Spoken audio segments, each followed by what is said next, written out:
আল্লাহ রাসূলের তেলাওয়াত এত শ্রুতি মধুর ছিল, যে কোনো কাফেররা আল্লাহর নবীর তেলাওয়াত শুনলে যদি রাস্তা দিয়ে যাইতো দাঁড়ায়া দাঁড়ায়া কোরআন শুনতে বাধ্য হতো। কারণ দুনিয়ার মানুষের কণ্ঠ যদি এত সুন্দর হয়, আল্লাহ তাআলা তার হাবিবকে কেমন একটা কণ্ঠ দিয়া দুনিয়াতে পাঠাইছে। এর জন্য যিনি আমাদেরকে সৃষ্টি করেছেন, ঠিক কিনা বলেন? মুসলমান, আমাদের হায়াতের মালিক কে? আমাদের রিজকের মালিক কে? আমরা কার গোলাম? আরো জোরে বলতে হবে, আমরা কার গোলাম? আমরা এক আল্লাহর গোলাম, ঠিক কিনা বলেন? আসমান কার? জমিন কার? সূর্যের মালিক কে? চন্দ্রের মালিক কে? আল্লাহ তাআলা। সেই মহান রব্বুল আলামিনের জবানের কালাম থেকে আমি এতক্ষণ পর্যন্ত তিলাওয়াত করেছি। আপনারা শুনেছেন? হৃদয়ের কান দিয়ে শুনেছেন? যদি শুনে থাকেন, এই কনকনে শীতের মধ্যে ঠান্ডা মাটির মধ্যে বসে বসে আল্লাহর কোরআন শুনেছেন, কি মনে করছেন আল্লাহ আপনাদেরকে খালি হাতে ফিরাই দিবে? প্রশ্নই আসে না, প্রশ্নই আসে না। এই যে শীতের ভিতরে কষ্ট করে আসছেন কোরআনের মজমায়, সুবহানাল্লাহ বলেন। আল্লাহ তাআলা না চাইলে আসতে পারতেন? এনেছেন কি? আল্লাহ তাআলা। এই এলাকায় আরো মুসলমান আছে কি আছে না? অনেকে তো আসে নাই, তাদের ভাগ্যে নসিব হয় নাই, ঠিক কিনা বলুন? কিন্তু আপনারা কোরআনের মজমায় আসছেন, আল্লাহ তাআলা আপনাদেরকে বেছে বেছে নিয়ে আসছেন। আল্লাহু আকবার। এতক্ষণ পর্যন্ত কোরআনুল কারীমের তেলাওয়াত করেছি, আপনারা শুনেছেন। এক এক হরফে 10টি করে নেকি পেয়েছেন। কয়টা করে নেকি? এই মজমায় যারা উপস্থিত হয়েছেন সকলেই এক খতম করে করে কোরআনুল কারীমের সওয়াব পেয়েছেন। খুশি নাকি বেজার? বলি আলহামদুলিল্লাহ। বয়ান কি চলবে? কতক্ষণ? হ্যাঁ, মাশাআল্লাহ। কতক্ষণ? সারা রাত? কোনো প্রয়োজন নেই, অল্প কিছু সময় কোরআন থেকে আলোচনা হবে। যে আলোচনা শুনলে ইমানের পাওয়ার বাড়বে, ইমানি শক্তি বাড়বে। রাজি আছেন? এমন একটা আলোচনা হোক, কিন্তু শর্ত আছে, ওঠাউঠি করা যাবে না। যে যেখানে বসে আছেন বসে থাকেন, যারা বাইরে আছেন ভিতরে চলে আসেন। আমরা একসাথে মোনাজাত দিয়ে বাড়িতে যাব ইনশাআল্লাহ। রাজি আছেন? উঠবেন না তো? এখন কিন্তু শয়তান ডাকবে, বলবে দোস্ত এতক্ষণ পর্যন্ত হুজুরের যে তেলাওয়াত শুনছে আর ওয়াজ শোনার দরকার নেই, বাইরে আসো। বাইরে নিয়ে শয়তানে হয় হাতে এক কাপ চা, নালে একটা সিগারেট ধরায় দিবে, কবে এবার চা খায়াস সিগারেট খায়াস সোজা বাড়িতে চলে যাবে। আমরা শয়তানকে সেই সুযোগ দিব? জোরে বলেন, দিব? আজকে আমরা এই জঙ্গলের ভিতরে মঙ্গল কায়েম করব, ঠিক কিনা বলেন? ঠিক না? আমি তো এই কাপাসিয়ার এদিকে অনেক প্রোগ্রামে আসি, কিন্তু কাপাসিয়া থানার ওয়াজ মাহফিলে লোক বেশি হয় না, তাও আজকে কম হয় নাই। অন্য জায়গার থেকে আমি একটা ওয়াজ করেছিলাম এই জামালপুর বাজার, দোলন বাজারের পাশে, কালীগঞ্জ, এটা কালীগঞ্জ। ওইখানে 200 মানুষ এসেছে। আমি এটা কোনো কথা হইল? হুজুর আমাদের এলাকার সবচেয়ে বেশি মাহফিলের থেকে এই মাহফিলে লোক বেশি আসছে। আসলে আপনাদের এলাকায় ঘনবসতি কম, ঠিক না? বাড়িঘর কম। আপনার তো সুইজারল্যান্ডের মানুষ, যেই সুন্দর আবহাওয়া, যে প্রকৃতি, আল্লাহু আকবার, এত সুন্দর পরিবেশে আপনারা থাকেন। আমেরিকার মানুষ এত আরামে থাকে না। আপনারা যেই অক্সিজেন গ্রহণ করেন মিয়া, এই অক্সিজেন আমার মনে হয় না যে 63 জেলার মানুষ পায়। আপনাদের মতো নির্মল বায়ু, নির্মল হাওয়া, কোনো ভেজাল নাই, ঠিক কিনা বলেন? আলহামদুলিল্লাহ বলেন। তো আল্লাহ তাআলার নেয়ামতের শুকর আদায় করতে হবে কি হবে না? সেটা কিভাবে? আল্লাহ তাআলার গোলামির মাধ্যমে। এই যে আমি কোরআন পড়েছি, আপনারা শুনছেন, এই কোরআন কার? আল্লাহ তাআলার কালাম। এই কোরআনের জন্য আল্লাহর নবী, বিশ্ব নবী রাহমাতুল লিল আলামিন, তিনি উহুদের ময়দানে দান দান মোবারক শহীদ করেছেন, ঠিক কিনা বলেন? তাইফের ময়দানে রক্ত দিয়েছেন এই কোরআনের জন্য। আমি যে কোরআন পড়েছি, কাপাসিয়ার মুসলমান শুনে রাখেন, এই কোরআন শুধু তেলাওয়াতের জন্যই নাজিল হয় নাই। এই কোরআন শুধু খতম পড়ার জন্য নাজিল হয় নাই। এই কোরআন শুধু জার ফুক দেওয়ার জন্য নাজিল হয়। এই কোরআন দিয়ে শুধু খতমে তারাবি পড়বেন আর বছরে একটা করে ওয়াজ মাহফিল করবেন, মনে করছেন কোরআনের হক আদায় হয়ে গেছে। এতই সোজা, এতই সোজা। এতই যদি সোজা হতো, আল্লাহ রসুল 63 বছর জিন্দিগিতে সরাসরি 27 বার যুদ্ধের ময়দানে সেনাপতির দায়িত্ব পালন করেছে। 27 বার আল্লাহ রসুল যুদ্ধের ময়দানে সরাসরি সেনাপতির দায়িত্ব পালন করেছেন। আপনি আমি দিনের জন্য কি করছি? খালি সারাদিন খাইছেন বিড়ি আর সিগারেট। আপনারা ভালো, আপনারা না। আছে কি আছে না? সমাজের কত পার্সেন্ট মানুষ কোরআন পড়তে পারে বলে? সমাজের 2% মানুষও কোরআন পড়তে পারে না, 3% মানুষও নামাজ পড়ে না ঠিক মতো। সঠিক? অথচ মুসলমান, আল্লাহর নবী বিশ্ব নবী রাহমাতুল লিল আলামিনের উপরে আল্লাহ তাআলা এই কোরআন নাজিল করলেন। আমি যে কোরআন আপনাদের সামনে তেলাওয়াত করলাম, আল্লাহ তাআলা বিশ্ব নবীর উপরে কোরআন নাজিল করলে বললেন, নাজিল করে বললেন, ইন্না নাহনু নাযালনা যিকরা ওয়া ইন্না লাহু লাহাফিজুন। নবী আমার, আমি আল্লাহ আপনার উপর যে কোরআন নাজিল করেছি, এই কোরআন আমি মুমিনের শেফার জন্য, মুমিনের মুক্তির জন্য নাজিল করেছি। আল্লাহু আকবার। নবী গো, ইন্না নাহনু নাযালনা যিকরা ওয়া ইন্না লাহু লাহাফিজুন। আমি আল্লাহ আপনার উপর যে কোরআন নাজিল করেছি, এই কোরআন হেফাজত করার দায়িত্ব আমি আল্লাহ আমার নিজ হাতে গ্রহণ করেছি। এই কোরআন এমন এক কিতাব, পৃথিবীর কাফের মুশরিক বেঈমানেরা তারা যদি পারতো এই কোরআনের ভিতরে ভেজাল লাগায় দিত। ঠিক কিনা বলেন? তারা যদি পারতো, বলতো, মুসলমান তোমাদের কোরআনের মধ্যে ভুল আছে, তোমাদের কোরআনকে সংস্কার করো। ঠিক কিনা বলেন? আল্লাহ তাআলা বলেন এমন কোন সুযোগ নাই। যালিকাল কিতাবু লা রাইবা ফীহি হুদাল লিল মুত্তাকিন। নবী গো, আমি আল্লাহ আপনার উপর যে কোরআন নাজিল করেছি, এই কোরআনের মধ্যে কোনো সন্দেহ নাই, সন্দেহের অবকাশ নাই। এই কোরআনের মধ্যে একটা নক্তা জের জবর পেশের মধ্যে আজ পর্যন্ত কেউ পরিবর্তন করতে পারে নাই, পারবেও না। কথা বলে না? ঠিক কিনা বলেন? পারবে না, পারবে না। যত বড় বিজ্ঞানী বলেন, যত বড় দার্শনিক বলেন, যত বড় কবি বলেন, যত বড় সাহিত্যিক বলেন, এই কোরআনের একটা নক্তা জের জবরের মধ্যে কেউ পরিবর্তন করতে পারবে না। কেন পারবে না? আল্লাহ রাব্বুল আলামিন বলেন, নবী এই কোরআন হলো আমার, আর এই কোরআনের হেফাজতের দায়িত্ব আমার। আমি আল্লাহ আপনাকে কোরআন দিয়ে মক্কায় পাঠাইছি। ইন্না আনজালনা ইলাইকা যিকরা লিতুবাইয়িনা লিন-নাস। আমি আল্লাহ আপনাকে কোরআন দিয়ে মক্কায় পাঠাইছি। এই কোরআন নিয়ে আপনি ঘরে বসে থাকবেন না, এই কোরআন দিয়ে মক্কার মানুষদেরকে দাওয়াত দেন। কি দিয়া? এই যে ওয়াজ মাহফিল, এই ওয়াজ মাহফিল গতানুগতিক কোনো মাহফিল না। এই মাহফিল শুরু হয়েছে আল্লাহ তাআলা যখন পৃথিবী সৃষ্টি করেছেন, পয়গম্বর পাঠিয়েছেন। ঠিক কিনা বলে? প্রত্যেকটা পয়গম্বররা ছিলেন বক্তা। কি ছিলেন? বক্তা। কি ছিলেন? ওয়াইস, বয়ানকারী। কারণ প্রত্যেকটা পয়গম্বরই তার উম্মতদের সামনে যায় বয়ান করছে। ঠিক কিনা বলেন? প্রত্যেকটা নবী তার উম্মতদের সামনে যায় ওয়াজ করছে, ওয়াজ।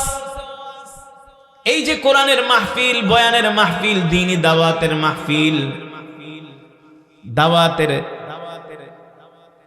দাওয়াতের বিষয়গুলো ভিন্ন ভিন্ন হতে পারে, কিন্তু এক কোরআন দিয়া, আল্লাহর কিতাব দিয়া দাওয়াত দেওয়া হয়েছে। কেউ তাওরাতের দাওয়াত দিয়েছেন, কেউ জবুর, কেউ ইনজিলের দাওয়াত দিয়েছেন। ঠিক কিনা বলেন? দাওয়াত দেওয়ার পদ্ধতি এক। মানুষের কাছে কোরআন পৌঁছে দাও, আসমানি কিতাবের বাণী পৌঁছে দাও। আল্লাহ রাব্বুল আলামিন সেই কথাই বিশ্ব নবীকে বললেন, ইন্না আনজালনা ইলাইকা যিকরা লিতুবাইয়িনা লিন-নাস। নবী গো, আপনি কোরআন দিয়ে মানুষের সামনে বয়ান করেন, ওয়াজ করেন, এতে করে মানুষের উপকার হবে। ঠিক কিনা বলেন? তবে শোনেন, আপনার ওয়াজ যে সবাই শুনবে, এবং কিন্তু সবাই আপনার ওয়াজ শুনবে না, সবাই আপনার কাছে আসবে না। তাই বলে আপনি মন খারাপ করবেন না। আল্লাহু আকবার। এই যে আজকের মাহফিল হয়েছে, সব মুসলমান আসে নাই, আসছে। যাদের কপালে হেদায়েত ছিল, আল্লাহ যাদেরকে ভালোবাসেন, তারাই আসতে পেরেছেন। ঠিক কিনা বলেন? ও মুসলমান, এই কোরআনের মজমায় বসা এত সোজা কথা না। এই শীতের ভিতরে বাড়ির থেকে ওয়াজ শুনতে আসা এত সোজা ব্যাপার না। আপনাদের কোনো তোবারক দেওয়া হবে না, খিচুড়ি দেওয়া হবে না, বিরিয়ানি দেওয়া হবে না, 500 টাকাও না। নিজের পকেটের টাকা খরচ করে ঠান্ডার ভিতর ওয়াজের মাহফিলে আসছেন। মনে করেন না আপনি নিজে আসছেন, আল্লাহ আপনাকে ধইরা নিয়ে আসছে। কারণ কি আল্লাহ রাসূলের হাদিস, মাইয়ুরিদিল্লাহু বিহি খাইরান ইউফাক্কিহু ফিদ্দিন। আল্লাহ রাসূল বলেন, আল্লাহ তাআলা যাদেরকে ভালোবাসেন তাদেরকে দ্বীনের বুঝ দান করেন। জোরে বলেন সুবহানাল্লাহ।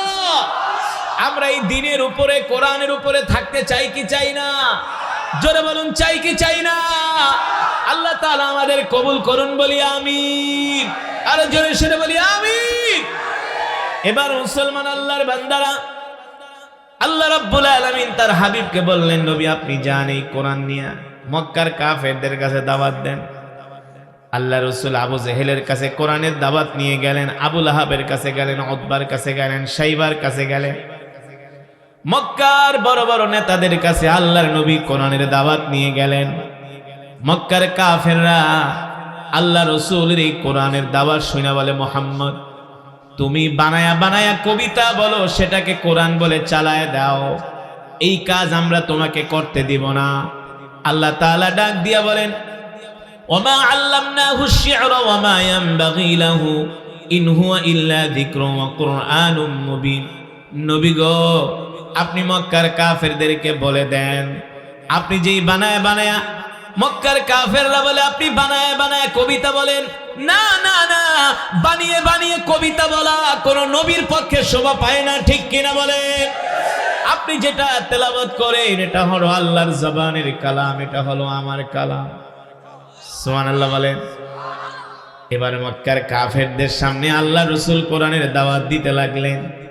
ও মুসলমান, আপনারা তো এই যে কোরআনের মাহফিলে আসছেন, আপনাদের কেউ বাধা দেয় নাই, দিছে?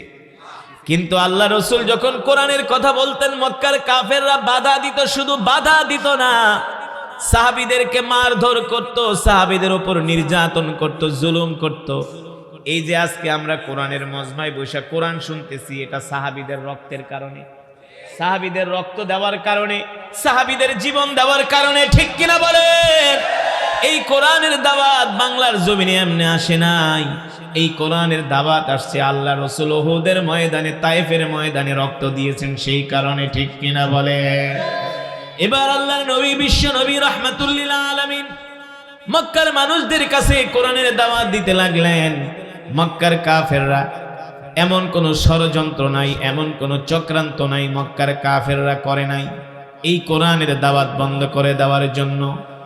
আল্লাহর নবী যখন মক্কায় কোরআনের দাওয়াত দেন, ওই সময় মক্কার ভিতরে একটা আন্তর্জাতিক বাণিজ্য মেলা হয়ে শুরু হবে।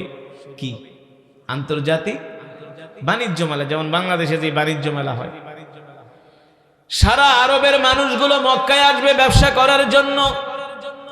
সিরিয়া থেকে আসবে, দামেস্ক থেকে আসবে, আরব রাষ্ট্রগুলোর আশেপাশের রাষ্ট্রগুলোর মানুষগুলো, রোম পারস্য থেকে তারা ব্যবসা করার জন্য 1 মাসের জন্য মক্কায় আসবে। কিন্তু মক্কার কাফেররা চিন্তায় পড়ে গেল, মুহাম্মদ যেই কোরআন পড়ে, এই কোরআনের তেলাওয়াত শুনে তো আমরাই ঠিক থাকতে পারি না। আল্লাহু আকবার। আমাদের যুবকরাও ঠিক থাকতে পারে না মুহাম্মাদের কোরআন শোনার জন্য। পালায়া পালায়া মক্কার যুবকরা আল্লাহ রাসূলের কোরআনের তেলাওয়াত শুনে। সুবহানাল্লাহ বলেন। মক্কার কাফেররা চিন্তায় পড়ে গেল, আবু জেহেল চিন্তায় পড়ে গেল, কিভাবে মুহাম্মাদের কোরআনের দাওয়াত বন্ধ করা যায়। এইভাবে যদি মুহাম্মদ কোরআনের দাওয়াত দিতে থাকে, আর কিছুদিন পরে মক্কায় কোনো কাফের খুঁজে পাওয়া যাবে না। শুধু মক্কায় না, আশেপাশের দেশ থেকে যত মানুষ আসতেছে তারাও যদি মুহাম্মদের কোরআন তেলাওয়াত শুনে মুহাম্মদের জন্য পাগল হয়ে যাবে। কি করা যায়, কি করা যায়? আল্লাহ রাসূলের তেলাওয়াত এত শ্রুতি মধুর ছিল, যে কোনো কাফেররা আল্লাহর নবীর তেলাওয়াত শুনলে যদি রাস্তা দিয়া যাইতো, দাঁড়ায়া দাঁড়ায়া কোরআন শুনতে বাধ্য হতো। কারণ দুনিয়ার মানুষের কণ্ঠ যদি এত সুন্দর হয়, আল্লাহ তাআলা তার হাবিবকে কেমন একটা কণ্ঠ দিয়া দুনিয়াতে পাঠাইছে।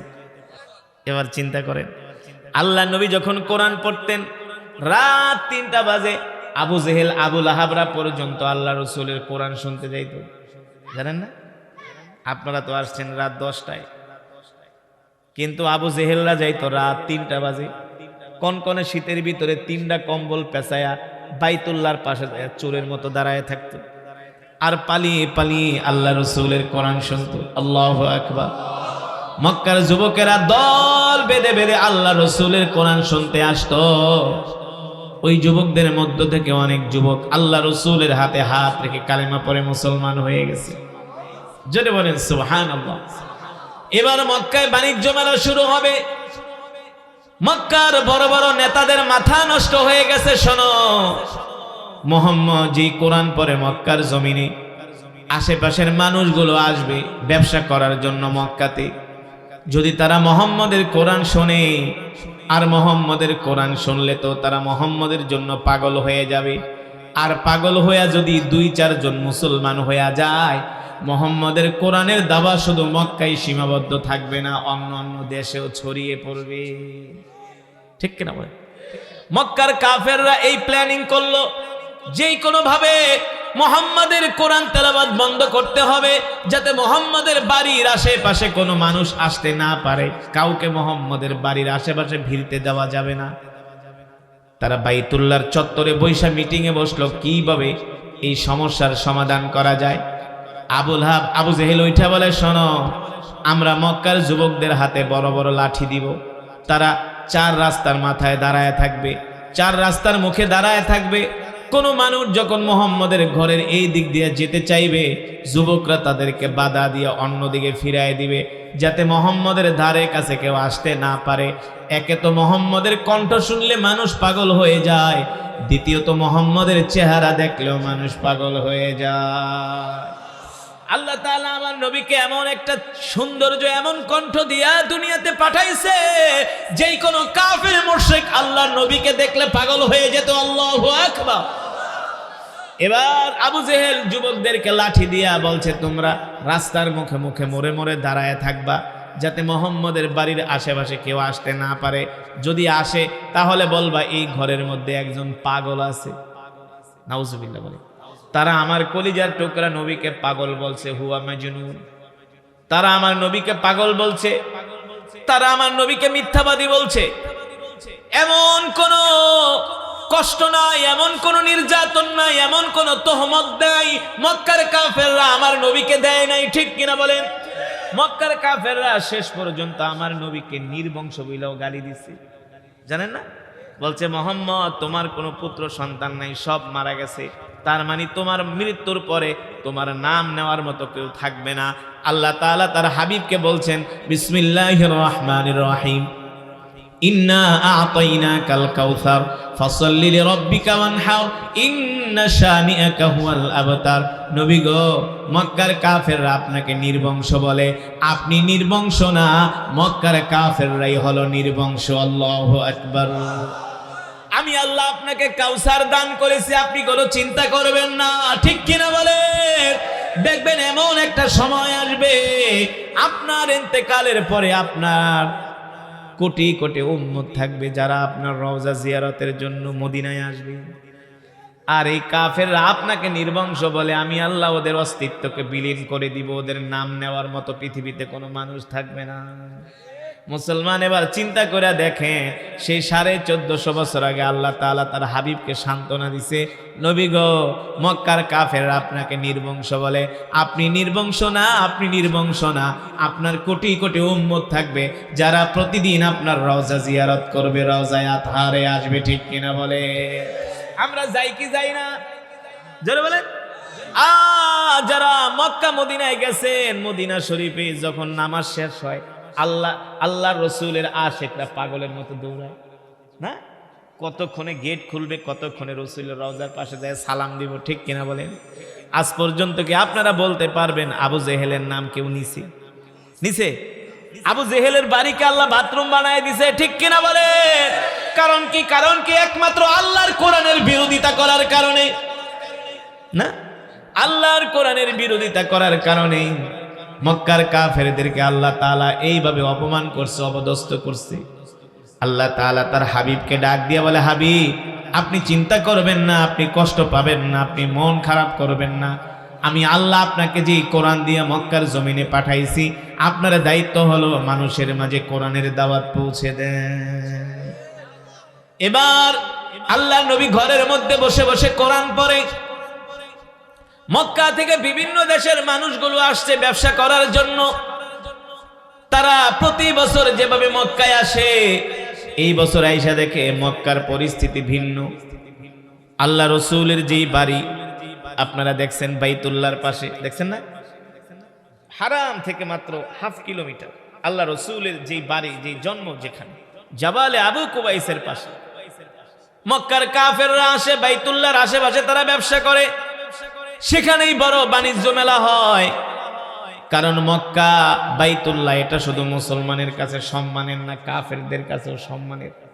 জানেন, শুধু এই মক্কা বাইতুল্লাহ হারাম এটা শুধু মুসলমানরাই তোয়াফ করে না, কাফেররাও কিন্তু ওই বাইতুল্লাহ তোয়াফ করত। তারা বাইতুল্লাহ ঢুইকা তারা উলঙ্গ হইয়া বাইতুল্লাহ তোয়াফ করত, আর বের হওয়ার সময় বলতো, মালিক যা করছি মাফ করে দেন।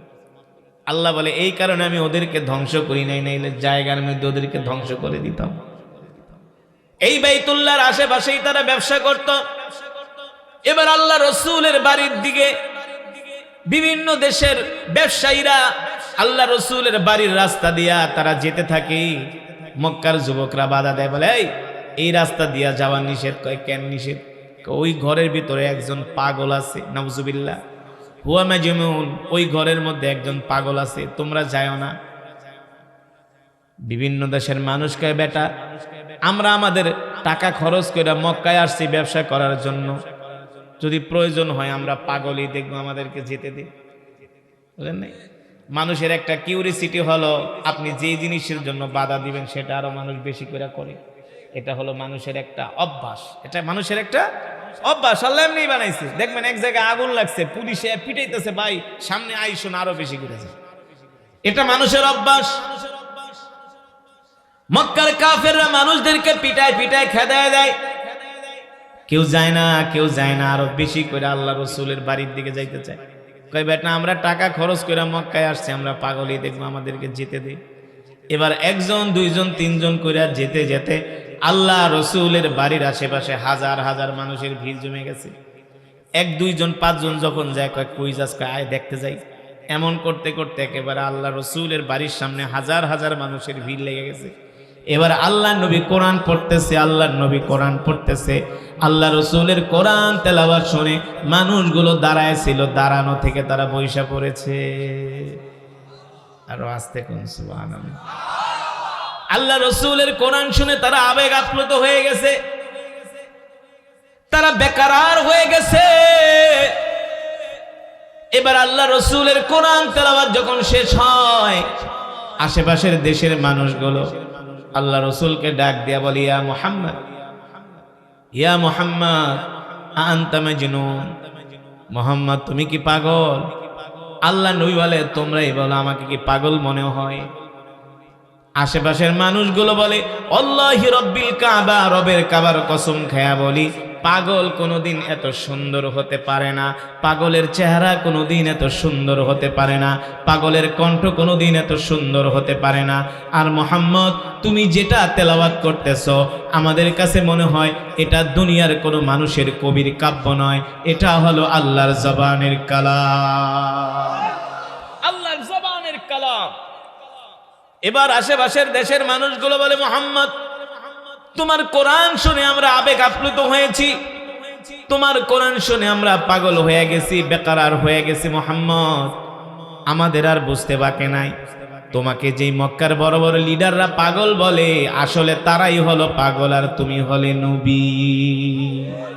মুহাম্মদ আর দেরি করবে না, আমাদেরকে কালিমা পড়ায় মুসলমান বানায়।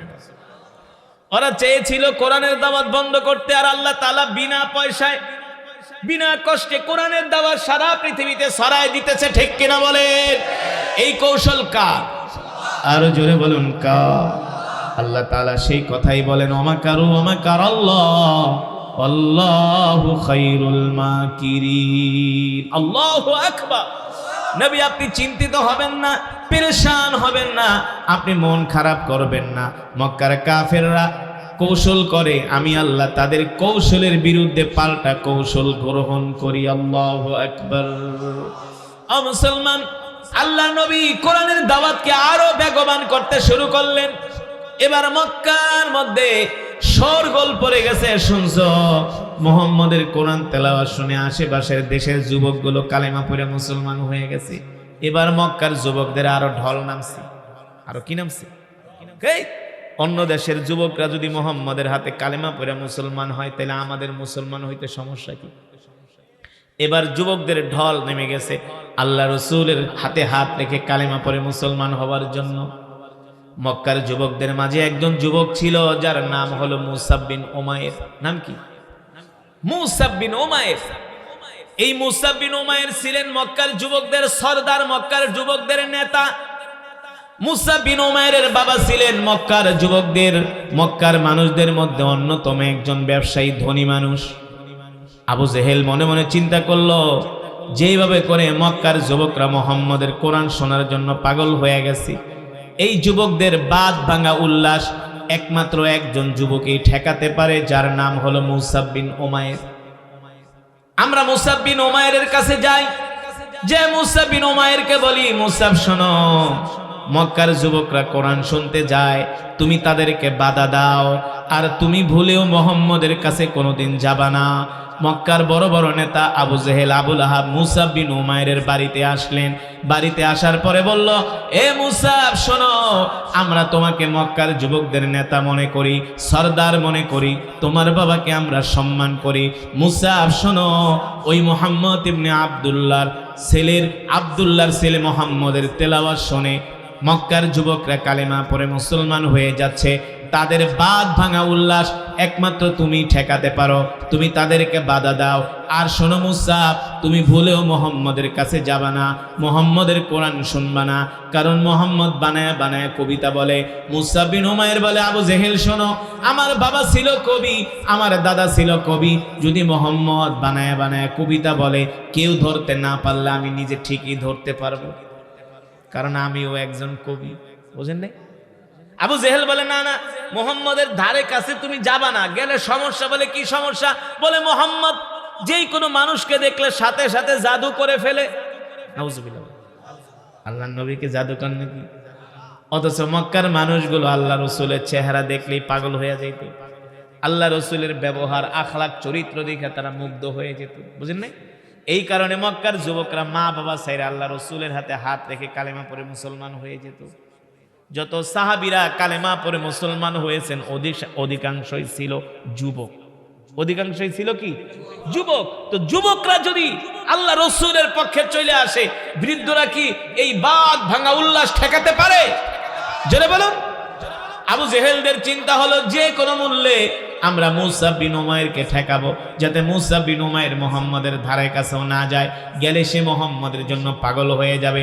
মক্কার বড় বড় নেতারা যায় বলে, মুসাব, তোমার বাবা হলো আমাদের বন্ধু, তুমি হলে আমাদের ভাতিজা, শোনো, তোমাকে ভালো করে বলে, তুমি মুহাম্মদের ধারে কাছেও যাবা না, যদি যাও তুমি মুহাম্মদ তোমাকে জাদু করে ফেলবে, মুহাম্মদের জন্য তুমি পাগল হয়ে যাবা, তোমাকে তোমার পরিবার থেকে মুহাম্মদ বিচ্ছিন্ন করে দিবে।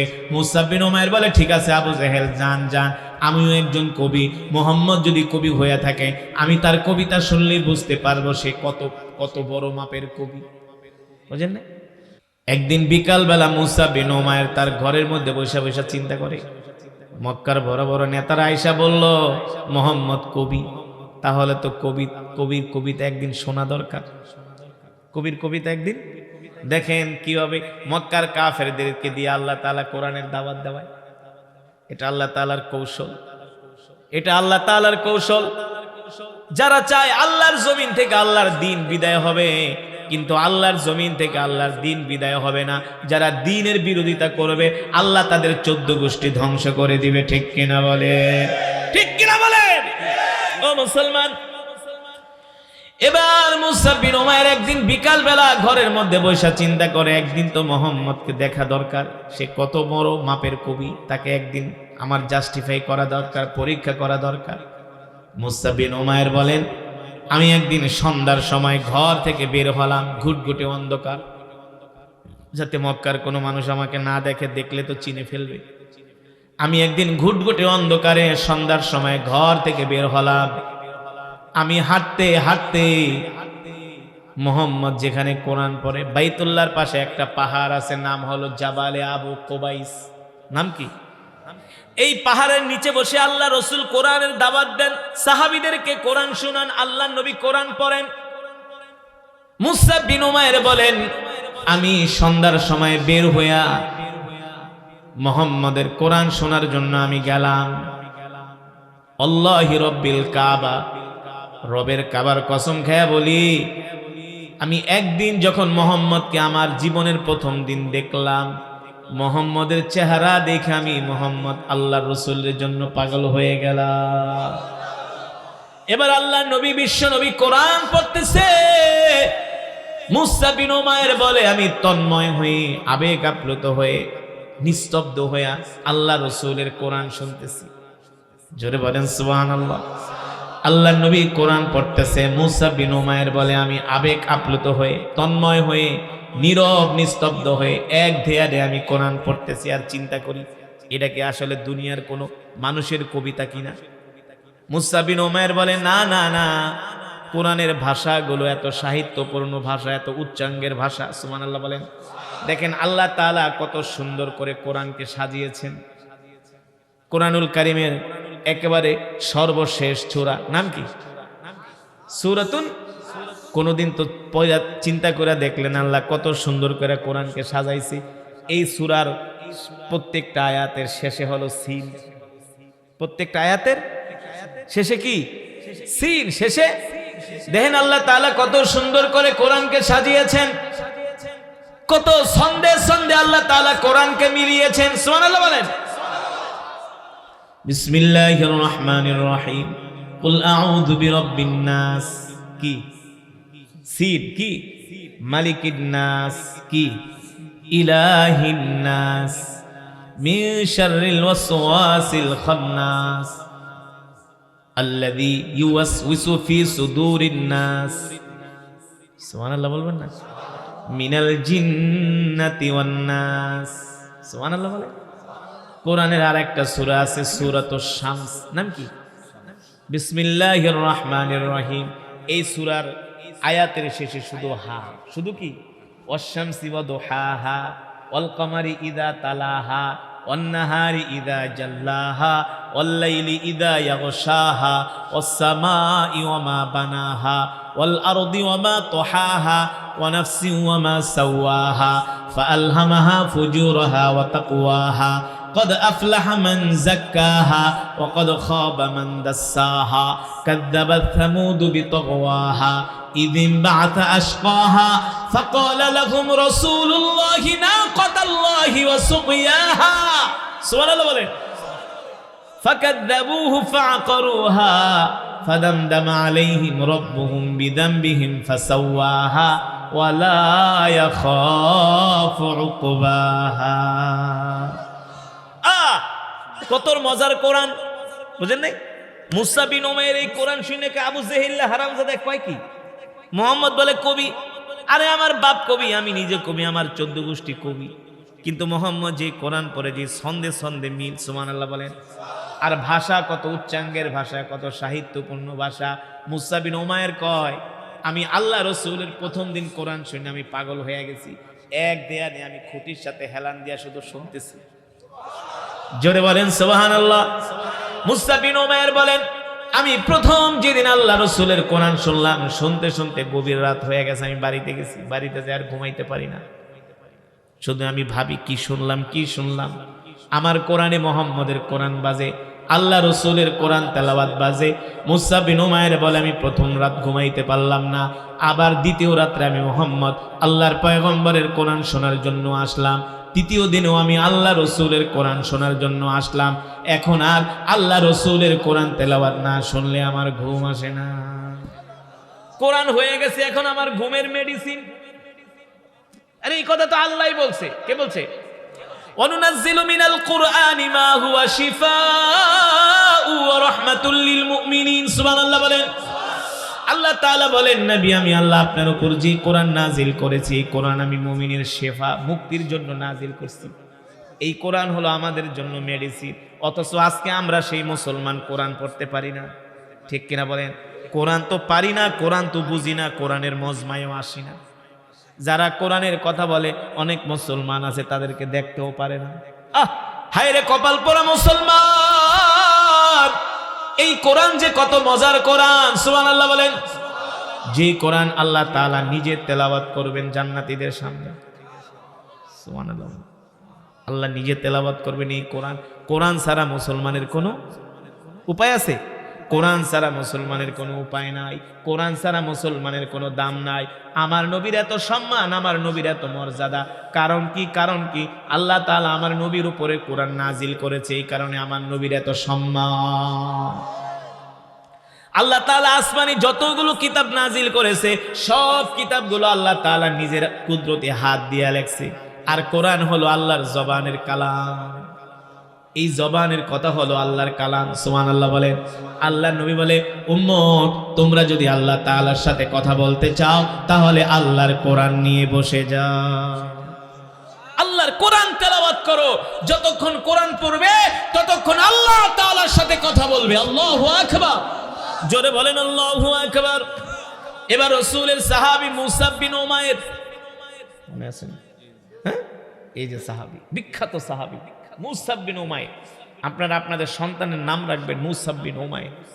অনেক বড় জলিল কদর সাহাবী, কিন্তু এখনো কালেমা পড়া, সে কিন্তু এখনো কাফের, এখনো কি মুসলমান হয় নাই। কিন্তু মুসলমান না হয়ে আল্লাহ রাসূলের কোরআন শুনতে যায়। গরু খাওয়া মুসলমান রে, মুসলমান হয়েও কোরআন শুনতে আসেন, আর কাফের হয়ে রাসূলের কোরআন শুনতে যায়।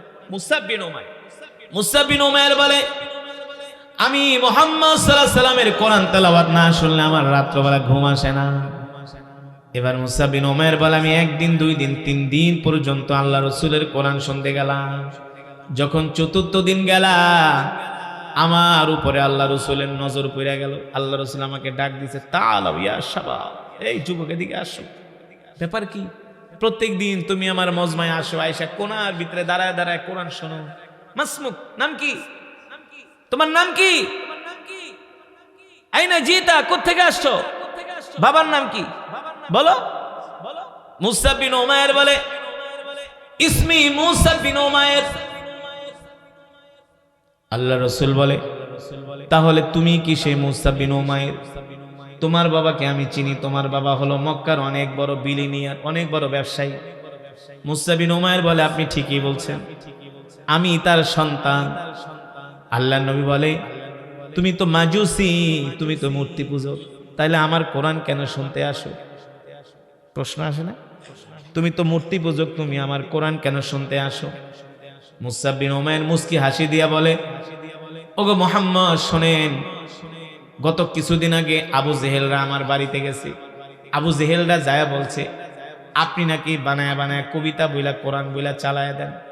নাউজুবিল্লাহ বলে, আপনি নাকি বানিয়ে বানিয়ে কবিতা বলে কোরআন বলে চালিয়ে দেন, আপনি নাকি জাদুকর, আপনি নাকি মানুষকে ধোঁকা দেন, বলেন নাউজুবিল্লাহ। আল্লাহ রাসূল বলে, যুবক, আবু জেহেলরা আমার সম্বন্ধে যা বলছে তুমি তো সরাসরি আমাকে দেখলা, তোমার কি মনে হলো? মুসাব বিন উমাইর বলে, রবের কাবার কসম খায়া বলি, আল্লাহর পয়গম্বর, আপনি দুনিয়ার কোন সাধারণ মানুষ না, আপনি হলেন নবী। আল্লাহ রাসূল বলে, যুবক, তোমার কি কোরআন ভালো লেগেছে? কয়, শুধু ভালো লাগে নাই, আমার হৃদয়ে ছুঁয়ে গিয়েছে। সুবহানাল্লাহ বলবেন না? কয়, কয়দিন আসছিলা? কয়, 3 দিন। কয়দিন? কয়দিন? কেমন লাগছে? কয়, কোরআন না শুনলে আর ঘুম আসে না। আল্লাহ রাসূল বলে, ও মুসলমান যুবক, বাবারা ভালো করে শুনেন, কথাটা শুনতে অনেক হালকা, কিন্তু কথাটা অনেক ভারী, অনেক দামি। এই কথার সাথে অনেক কিছু লুকায়িত, অনেক কিছু জড়িত। দেখেন, আমরা মুসলমান হইয়া নামাজ পড়ি না, মুসলমান হইয়া কোরআন পড়ি না, দিন মানি না। আর একজন কাফের যুবক মাত্র 3 দিন আল্লাহর নবীর কোরআন শুনছে। এবার আল্লাহ রাসূল ডাক দিয়া বলে, কেমন লাগছে? বলে, হৃদয়ে ছুঁয়ে গেছে। কয়, যুবক রে, আল্লাহর কোরআনের তেলাওয়াত যদি তোমার হৃদয়ে ছুঁয়ে যায়, আমি কি তোমাকে একটা প্রস্তাব দিব? বলে, দেন দেন প্রস্তাব। আল্লাহ রসুল বলে, যুবক, যদি কোরআন তোমার কাছে ভালো লাগে আর তুমি যদি আমাকে সত্য নবী মনে করো, তাহলে আর কোরআন থেকে দূরে থাকবা কেন? কোরআনের কাছে আসো। সুবহানাল্লাহ বলে। মুসা বিন উমাইর বলে, ও আল্লাহ রসুল, আপনার কথা আমি বুঝি নাই, কোরআনের কাছে আসবো মানে? আল্লাহ রসুল বলে, যুবক রে, আমার হাতে হাত রাখো, এক আল্লাহর প্রতি ঈমান আনো। মুসা বিন উমাইর বলে, গো আল্লাহর নবী, আপনি আমাকে যে প্রস্তাব দিয়েছেন, এই প্রস্তাবে আমি সাড়া দিতে রাজি আছি। জোরে বলেন সুবহানাল্লাহ। শুধু আপনার প্রস্তাবে আমি সাড়া দিতে রাজি না, আপনি আমাকে একজন সাহসী যুবকের কাতারে পাবেন। আল্লাহ রসুল বলে, তাহলে আর দেরি করো না, এখনই কালেমা পড়ে মুসলমান হয়ে যাও। মুসা বিন উমাইর যখন, আল্লাহ রসুল যখন এই কথা বললেন, মুসা বিন উমাইর বলে, লাব্বাইক ওয়া সাদাইক ইয়া রাসূলুল্লাহ, আপনার প্রস্তাব আমি মেনে নিলাম। আল্লাহ রসুল বলে, যুবক, চিন্তা করো, যদি কালেমা পড়ে মুসলমান হও, তাহলে তোমার মা বাবা তোমাকে তেজ্য পুত্র করবে, তোমাকে ঘর থেকে বের করে দিবে, সম্পদ থেকে বঞ্চিত করবে, আত্মীয় স্বজনরা তোমাকে বয়কট করবে, তোমার আরাম আয়েশের জিন্দেগি থাকবে না। তুমি কি এত কষ্ট মেনে নিতে পারবা? মুসা বিন উমাইর বলে, ওগো আল্লাহর রাসূল, আমি কোরআনের জন্য, আপনার জন্য সব কষ্ট মাথা পেতে নিতে রাজি আছি। আল্লাহু আকবার। আপনি আর দেরি করবেন না, আপনি আমাকে এখনই কালেমা পড়ায় মুসলমান বানায় দেন। সুবহানাল্লাহ। আল্লাহ রাসূল মুসা বিন উমাইরকে কালেমা পড়ায় মুসলমান বানায় দিলেন। মুসা বিন উমাইর কালেমা পড়ে মুসলমান হয়ে গেল। এবার মুসা বিন উমাইর বলে, ওগো আল্লাহর নবী, আপনি আমাকে দোয়া করে দেন, আমি আমার কওমের কাছে যাব, আমি আমার গোত্রের মানুষদের কাছে যাব, যে আমি তাদের সামনে ঘোষণা করব আমি যে কালেমা পড়ে মুসলমান হয়ে গেছি। সাহাবীরা বলে, মুসা, তুমি যে কালেমা পড়ে মুসলমান হইছো, এই কথা যদি তোমার গোত্রের মানুষ জানে, তোমার কওমের মানুষ জানে, তোমার উপর অত্যাচার করবে, নির্যাতন করবে, জুলুম করবে। মুসা বিন উমাইর বলে, ওগো আল্লাহর নবী, আপনি যদি সত্য নবী হয়ে থাকেন, আর এই ধর্ম যদি সত্য ধর্ম হয়ে থাকে, আমি কেন মক্কার কাফেরদের সামনে প্রকাশ করতে পারবো না? মক্কার কাফেররা যদি মিথ্যা ধর্ম প্রচার করতে পারে, আমি মুসলমান হয়ে কেন সত্য ধর্ম প্রকাশ করতে পারবো না? আল্লাহু আকবার। আপনি আমাকে অনুমতি দেন, আমি এখনই আমার গোত্রের কাছে যাই, আমি প্রকাশ করে দিব আমি কালেমা পড়ে মুসলমান হয়েছি। আল্লাহু আকবার। এখন থেকে আমি একজন কালেমাওয়ালা মুসলমান, এখন থেকে আমি একজন ঈমানওয়ালা মুসলমান। আল্লাহ রাসূল বলল, মুসা, শোনো, তুমি এই কথাটা মাথায় রাখো, যদি তুমি আজকে যায়া তোমার ইসলাম ধর্ম গ্রহণের কথা তোমার পরিবারের কাছে বলে দাও, তোমার উপর এমন অত্যাচার, জুলুম, নির্যাতন নেমে আসবে। শোনো, তোমার গায়ে আর সুন্দর পোশাক থাকবে না, তোমার শরীরে গোশত থাকবে না, হাড্ডিগুলো বের হয়ে যাবে। মুসা বিন উমাইর বলো, গো আল্লাহর রাসূল, এই কোরআনের জন্য আপনার মহব্বতে আমাকে যত কোরবানি করতে হয়, ত্যাগ স্বীকার করতে হয়, সব কিছুর জন্য আমি রাজি আছি। ইসলাম থেকে এক চুল পরিমাণ দূরে সরে যাব না। এবার মুসা বিন উমাইর বাড়িতে গেলেন, যে ডাক দিলেন, আবি উম্মি জাদ্দি তাআলাও ইজমাউ, একত্র হও, তোমাদের সাথে আমার কথা আছে। মুসা বিন উমাইরের বাবা ডাক দিয়ে বলে, সন্তান, এভাবে আমাদেরকে ডাকছো কেন? কোনদিন তো তোমার গলার আওয়াজ এত বড় শুনি নাই, আজকে এইভাবে ডাকছো কেন? মুসা বিন উমাইর বলে, শোনো মা, আজকের পর থেকে আমাকে আর কোনোদিন মূর্তি পূজার জন্য ডাকবা না।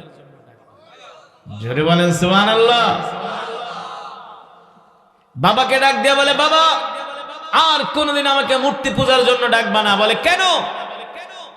আমি আল্লাহর পয়গম্বর মুহাম্মদ সাল্লাল্লাহু আলাইহি সাল্লামের হাতে হাত রেখে কালেমা পড়ে মুসলমান হয়ে গেছি, আমি এখন থেকে ঈমানওয়ালা মুসলমান। মুসা বিন উমাইরের বাবা বলে, এটা কি করলা? তুমি আমাদের আদরের সন্তান, কালেমা পড়ে মুসলমান হয়ে গেলা। মুসা বিন উমাইর বলে, শুধু কালেমা পড়ে মুসলমান হই নাই, এখন আমি আল্লাহ রাসূলের কাছে চলে যাব, তোমাদের সাথে আর থাকবো না। সুবহানাল্লাহ বলেন। মুসা বিন উমাইরের বাবা আর মা বলে, বাবা রে, একবারও কি মা বাবার কথা ভাবলা না? তোমার মা বাবা কিভাবে তোমাকে ছাড়া থাকবে? তোমাকে ছাড়া আমরা বাঁচতে পারবো না, তুমি আমাদের একমাত্র সন্তান। মুসআব বিন উমাইর বলে, মা তুমি যদি আমাকে ছাড়া বাঁচতে না পারো, আমিও আল্লাহর পয়গম্বর মুহাম্মদ সাল্লাল্লাহু আলাইহি সাল্লামকে ছাড়া বাঁচতে পারবো না। এই কথা বলার পরে মুসআব বিন উমাইরের আত্মীয় স্বজন মিলে যখন দেখলো তাদের সন্তান ঘর থেকে বের হয়ে যাচ্ছে, হাত ছাড়া হয়ে যাচ্ছে, মুসআব বিন উমাইরের দুই হাত তারা শিকল দিয়ে বাঁধলেন, দুই পা তারা শিকল দিয়ে বাঁধলেন, বেঁধে ঘরের খুঁটির সাথে আটকায় দিলেন। বলল, বেটা এই ঘর থেকে তোমাকে আর বের হতে দিব না, কোনোদিন আর মুহাম্মাদের কাছে যাইতে পারবা না। ও যুবক, এবার মুসআব বিন উমাইর কালেমা পড়া মুসলমান হওয়ার কারণে তাকে শিকল দিয়ে ঘরের মধ্যে আটকায় রাখছে। অথচ তিনি হলেন মক্কার নেতা, মক্কার যুবকদের সরদার, ঠিক কিনা বলেন? একমাত্র দ্বীন গ্রহণ করার কারণে, কালেমা গ্রহণ করার কারণে তার উপরে অমানসিক নির্যাতন নেমে আসছে, অমানসিক জুলুম নেমে আসছে। এবার মুসআব বিন উমাইর রাদিয়াল্লাহু তাআলা আনহু, তার মা বাবা তাকে ঘরের মধ্যে শিকল দিয়ে আটকায় রাখে। মুসআব বিন উমাইর বলে, মা বাবা গো, যতদিন পর্যন্ত আটকায় রাখবা, শুধু জীবন বাঁচানোর জন্য অল্প অল্প খাবার গ্রহণ করব, কিন্তু আল্লাহর নবীকে ছাড়া আমার আর দুনিয়াতে বেঁচে থাকা সম্ভব না। আল্লাহ রসুলের কাছে আমাকে যেতে দাও, কিন্তু মা বাবা তো যেতে দিবে না। দিনের পর দিন, মাসের পর মাস, বছরের পর বছর তাকে এইভাবে ঘরের মধ্যে আটকায় রাখে। একদিন মুসআব বিন উমাইরের মা দেখে সন্তান শিশু বাচ্চার মতো ঢুকরে ঢুকরে কান্না করতেছে। মুসআব বিন উমাইরের মা ডাক দিয়ে বলে, সন্তান তুমি কি তোমার ভুল স্বীকার করে কান্না করতেছো? তুমি কি তোমার কৃতকর্মের জন্য কান্না করতেছো? তুমি যে মুহাম্মদের হাতে হাত রেখে কালেমা পড়ে মুসলমান হইছো, এই কারণে কি তুমি ভুল স্বীকার করে কান্না করতেছো? তুমি কি আমাদের ভালোবাসা পাওয়ার জন্য কান্না করো? মুসআব বিন উমাইর বলে, না না না মা, তোমাদের ভালোবাসা পাওয়ার জন্য কান্না করি না। আজকে কতটা দিন হয়ে গেল আল্লাহর নবীর চেহারাটা দেখতে পারি না, এই কষ্টে আমি কান্না করতেছি, আমাকে ছেড়ে দাও, আটকে রেখে কোনো লাভ নাই, আমাকে আল্লাহ রসুলের কাছে যেতে দাও। এবার মুসআব বিন উমাইরের শিকলের তালা খুলে দেওয়া হলো। তিনি দৌড়ায়া জীর্ণ শীর্ণ একটা সিরা পোশাক পইরা আল্লাহ রসুলের কাছে আসলেন। আল্লাহ নবী দেখা বললেন, মুসআব তোমার এই অবস্থা কেন? মুসআব বিন উমাইর বলেন, নবী আপনি না বলছিলেন, নবীজি আপনি না বলছিলেন কালেমা গ্রহণ করলে আমার উপর জুলুম আসবে, নির্যাতন আসবে, অত্যাচার হবে, সেটাই হয়েছে।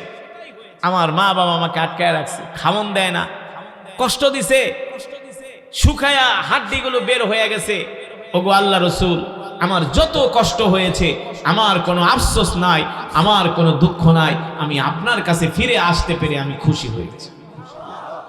মুসলমান, রসুলের সাহাবীরা আল্লাহর কোরআনের জন্য এইভাবে কষ্ট করেছে, এইভাবে তারা ত্যাগ স্বীকার করেছে। আমরাও সেই বিশ্বনবীর উম্মত, অথচ দুঃখ করে বলতে হয় আজকে আমাদের সমাজের মধ্যে কোরআনের তেলাওয়াত নাই, আমাদের সন্তানগুলো কোরআন পড়তে পারে না, আমাদের মা বোনগুলো কোরআন পড়তে পারে না, আমরা নিজেরাও কোরআন পড়তে পারি না। অথচ আমাদের উচিত ছিল এই সমাজ হবে কোরআনের সমাজ, এই রাষ্ট্র হবে কোরআনের রাষ্ট্র, ঠিক কিনা বলেন? এই রাষ্ট্র হবে কোরআনের রাষ্ট্র, এই রাষ্ট্র চলবে কোরআন দিয়া, এই সমাজ চলবে কোরআন দিয়া, এদেশের সংসদ চলবে কোরআন দিয়া, এদেশের মন্ত্রণালয় চলবে কোরআন দিয়া, এদেশের সুপ্রিম কোর্ট চলবে কোরআন দিয়া, এদেশের হাইকোর্ট চলবে কোরআন দিয়া। অথচ এই দেশে 95% মুসলমান থাকা সত্ত্বেও আমার দেশের আইন আদালত, কোরআনের শাসন তো দূরের কথা, এই দেশের আইন আদালত চলে ব্রিটিশের আইন দ্বারা, ঠিক না? আল্লাহ তাআলার কাছে কেমনে মুখ দেখাইবেন? আল্লাহ রসুলের কাছে আমরা কিভাবে মুখ দেখাবো? আল্লাহ নবী তো বলল, আমি একা মক্কার কাফেরদের সাথে লড়াই করছি, আর তোরা ছিলি 18 কোটি। তোরা কেন পারস নাই কোরআনের আইন প্রতিষ্ঠা করতে, কোরআনের শাসন প্রতিষ্ঠা করতে? কেন পারস নাই? অন্য অন্য মার্কায় তো ঠিকই ভোট দিছো, নেতাগো পিছনে দৌড়াইছো, তো কোরআনের আইন কেন কায়েম করলা না? কেন চেষ্টা করলা না? আমি রসুল এই কোরআনের জন্য তায়েফের ময়দানে রক্ত দিয়েছি, উহুদের ময়দানে দান মোবারক শহীদ করছি। আমার সাহাবীদের দিকে তাকায় দেখো, একজনের হাত নাই, একজনের পা নাই, একজনের চোখ নাই, একজনের কলিজা ছিঁড়ে খেয়ে ফেলছে একমাত্র এই কোরআনের জন্য। এই কারণে ভাই, আপনাদের হাতে ধরে পায়ে পড়ে আসো, আমরা নিজেরা কোরআন পড়ি, কোরআন শিখি, কোরআনের সমাজ গঠন করি, কোরআনের রাষ্ট্র গঠন করি, নইলে এই সমাজে শান্তি আসবে না। লেনিন, কার্ল মার্কস আর মাও সেতুংয়ের এই সমস্ত গণতন্ত্র দিয়ে পৃথিবীর জমিনে শান্তি প্রতিষ্ঠা হবে না। শান্তি প্রতিষ্ঠা করতে হলে মদিনার তন্ত্র দিয়ে, আল্লাহর কোরআন দিয়ে শান্তি প্রতিষ্ঠা করতে হবে।